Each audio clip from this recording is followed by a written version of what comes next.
what they thought today is the same things they thought yesterday. About themselves, about their life, about their business. That's why most people's lives don't change very much. But if you wake up and you start realizing my entire life is nothing but the quality of my habitual emotions. Whatever habits of emotion, wherever my emotional home is, I will find a way to get back there. And until I change that, I'm going to have a problem. How many of you see people in some part of the world, in my country, for example, you'll see this in the middle of America where there's certain places that have cyclones all the time. Or maybe down in New Orleans or places where every few years you get a huge storm that wipes out everybody right on the coast there.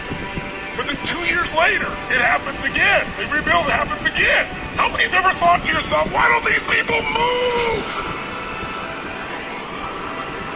Why don't they move, guys? Because it's what they're conditioned. They call that home. I don't want to leave my home. It's what I know.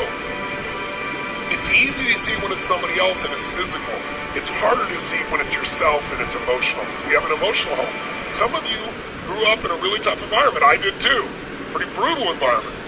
Very painful environment. Part of who I am is because I didn't want to suffer. I had to find answers. And because I suffered so much, I don't want you to ever suffer if I can do anything about it. I can't control it, but I can help massively.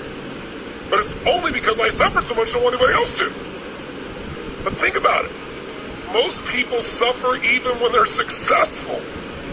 Listen, if you're successful and you're not fulfilled, that's the ultimate failure. If you got people that love you and you're not feeling joyous and alive, something's wrong. And you know what it is? You got an old home you're used to. Maybe the home you're used to is not a very happy home. It's a home of worry, a home of frustration, of anger, a home of feeling everything's unjust. And so you find a way to get back home using whatever the environment you can use. How many of you know somebody who's always pissed off about something? How many of you know somebody who is always worried? How many of you know someone who's not really funny, but they think they are? And they crack themselves up telling stupid jokes. How many know someone like this who cracks themselves up and they laugh so much that even though it's not funny, you find yourself laughing too? These people have different emotional homes. Some people's home is anger. They'll always find something to be angry about. It's what they're used to. It's their conditioning. So even when the storm comes and messes up their life, they go right back to that same shit. Wouldn't it be nice to upgrade your home, your emotional home where you live? What if you could live every day with a vast majority of the emotions you had were joy and gratitude and love and appreciation, even in the middle of COVID, even when somebody does something unjust, compassion, playfulness? What would that feel like if you were in those states every day, 90-95% of the time when you weren't, you got out of it quick? You can make that change this weekend, and I'm not exaggerating an ounce. I'm not saying you're going to be perfect and never have a negative feeling, because negative feelings are sometimes a signal to make us change. But most people have a negative feeling and they just hang on to it and keep living with it, find other things to be negative about.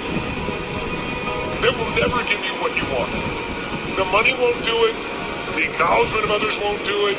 Everything you think will do it will not do it. Only one thing will do it. Line in the sand and making the most important decision of your life that you're going to live in a beautiful state no matter what. Because life is too short to suffer. We have a choice. Listen to me. Pain is sometimes part of life, but suffering is a choice. But for most of us, not a choice because we have the habit of suffering, being stressed, being worried, being frustrated, being pissed off. And because we're wired that way, that's the muscle we build. But if we rebuild our home here so it's even more magnificent, then you can have the life that you desire and deserve. And you can do it in one weekend only if you give your all and push enough energy out while you're doing it, while you're learning. Who's up for this here? So who's up for enhancing your home massively? Say aye! Aye! Say aye!